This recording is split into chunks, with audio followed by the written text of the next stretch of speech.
Alright, good evening everyone.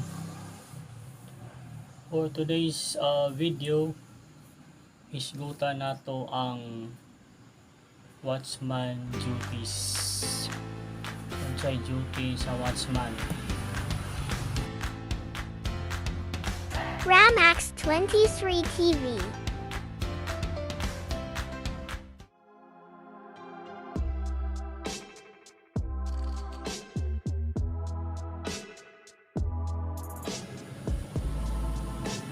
Watchman duties. A watchman's primary duty is to thwart illegal activity at his employer's property.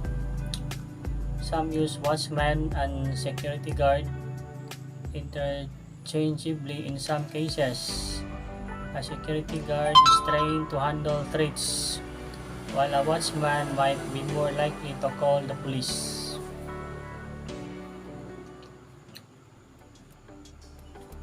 So, ang trabaho daw sa watchman kay kanang mga illegal nga mga activity. So, muna yan duty nga kanang mga activity nga mga illegal. So, i-avoid na siya. Kanya, ang security guard kay gitrain na sila. Walang watchman kung na yung mga inana, so magtawag na siya o pulis, magpalaban o pulis.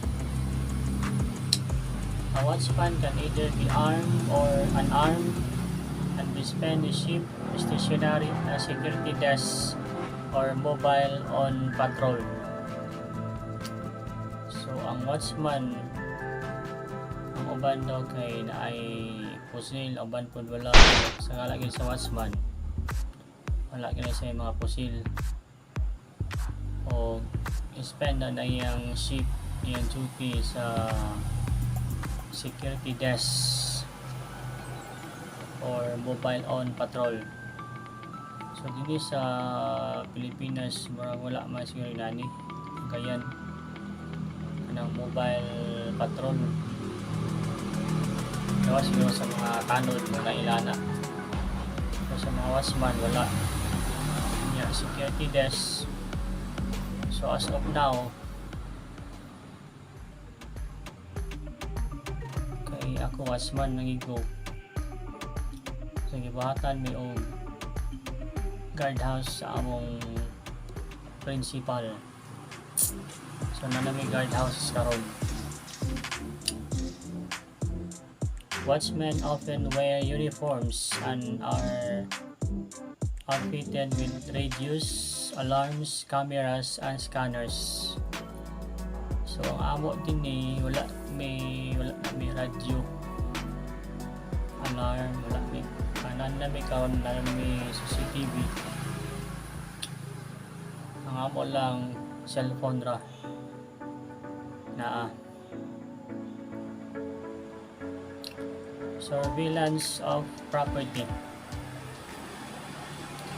Night watchman duties include primarily guarding property such as empty buildings after hours.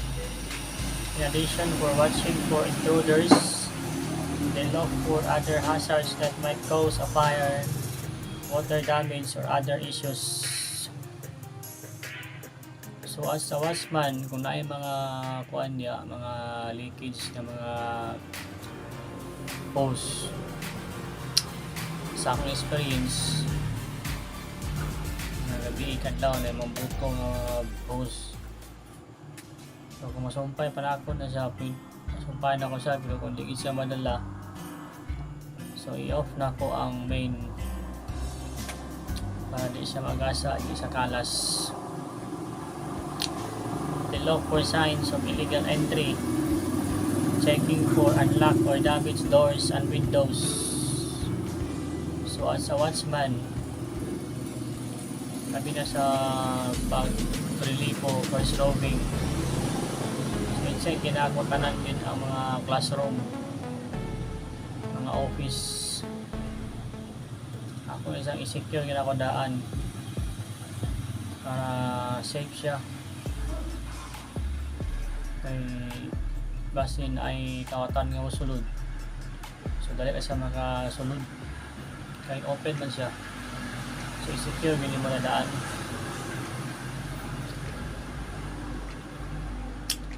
Watchmen who monitor campuses with multiple locations might do most of their work from their car, driving from building to building. So dini wala may mga auto dini nga mga dito ra siguro na sa mga Amerika. Ito sa gawas. So pag mag-roving sila, magamit sila car.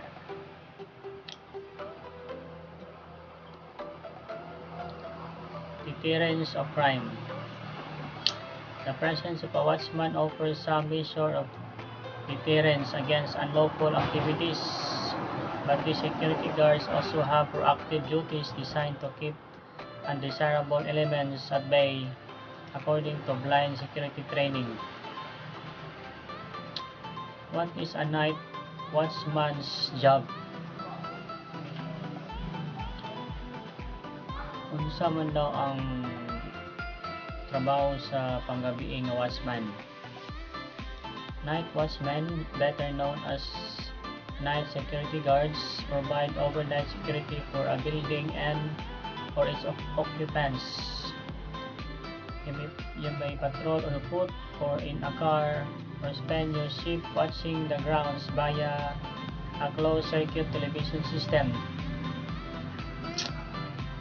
So, hindi sa amo pamulubig ni baklay gid mi. Niya ang uban pod ito na po ni sa amo dapit sa Amerika.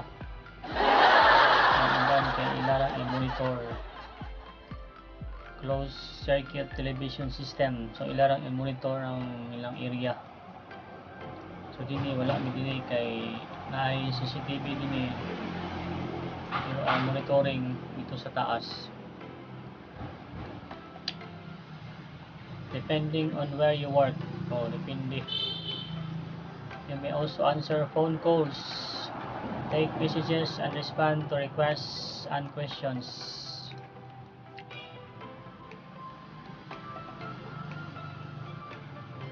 Security services.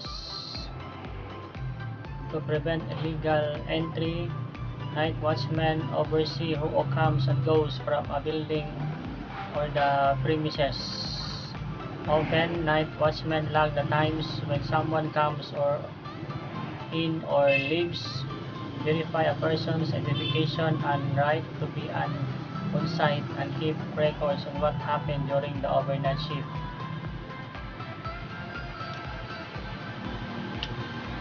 Important qualities. As a night watchman, you may need to know how to use security and safety equipment such as video cameras, phones, and other surveillance tools.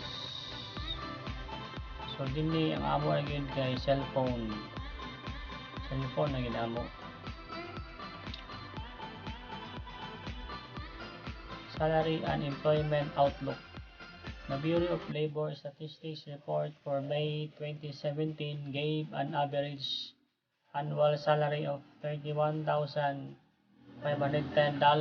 for security guards employed in the traveler accommodation industry. This is slightly higher than the average of $30,730 for all security guards. Dollar, dito rin sa wala na sa Pilipinas. Piso man tadi din. Risky business. Security officers place their life on the line every time they go to work. An officer must confront every threat that presents itself.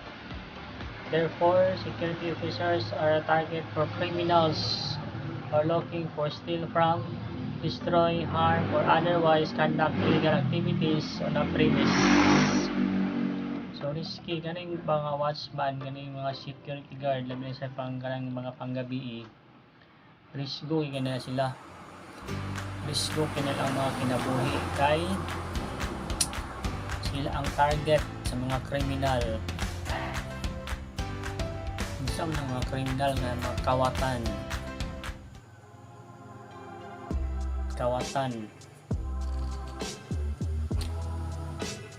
nga parang mga kawatan kailangan sila yung mga pusil ng bayan ng mga kutsilyo.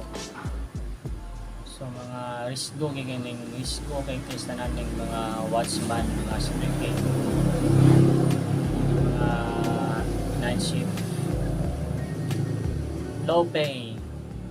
Security officers do not earn a high wage considering what they put into their jobs. The officers work in shifts throughout the year and many are paid by the hour. According to the Bureau of Labor Statistics, in 2019, security guards earn a median salary of $21,680, meaning half made more than this and half made less. So gamay at kasanan ang sweldo sa mga guard. Dili tanan. Wala po mo yung mga guard nga dagkong sweldo. Kami na sa mga bangko, sa mga mall. Dagko na sa sweldo. Yung sakto sa mga benefits. Honesty is at the top of the list when you want to get a security job. So, importante yun ang honesty ka. Ang honesty. Sabi na kung security ka, watchman ka, honesty ka. Kaya kung honest ka, ang tao mo saling sa imo. Kung dili ka honest, ang tao dili mo saling sa imo. Security personnel must be trustworthy as they provide security services for a wide variety of industries and companies. Common sense. Common sense is another prize quality in a security officer. A security job requires deductive reasoning and logic to make decisions on the go. So, common sense. So among ginabuhat dinhi pag may mga putahan nga mga wala na lock, malimkan og lock nila. So common sense amo na siyang ilansangan para safety. Pero ang uban kay masuko sila kay ano lang ginagsangan. Pero kung ako nung kailan ako nagibuhat lansangan gid ako na kay para safety. Temperament. A person with an even temperament who doesn't get reeled easy is a good candidate for a security job. When a guard works in a public place, he must handle disruptions or disputes that might arise. He needs a calm temperament to help soothe lost children or worried parents. So, oras siya ang akong mabuorang video bahin sa duty sa watchman. Oh, thank you very much.